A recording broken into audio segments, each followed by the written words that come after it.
முட்டை மசாலா ஃப்ரை எப்படி பண்ணுறதுன்னு பார்க்கலாம்.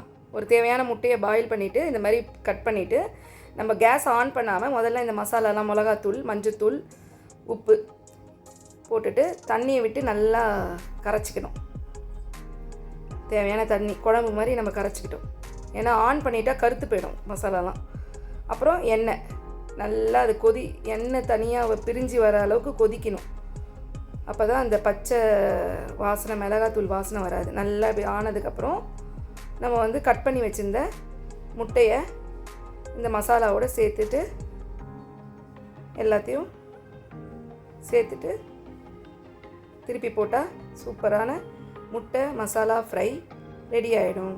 ட்ரை பண்ணி பாருங்கள். ட்ரை பண்ணி பார்த்துட்டு என் சேனலை சப்ஸ்கிரைப் பண்ணுங்கள், லைக் பண்ணுங்கள், ஷேர் பண்ணுங்கள். நன்றி, வணக்கம்.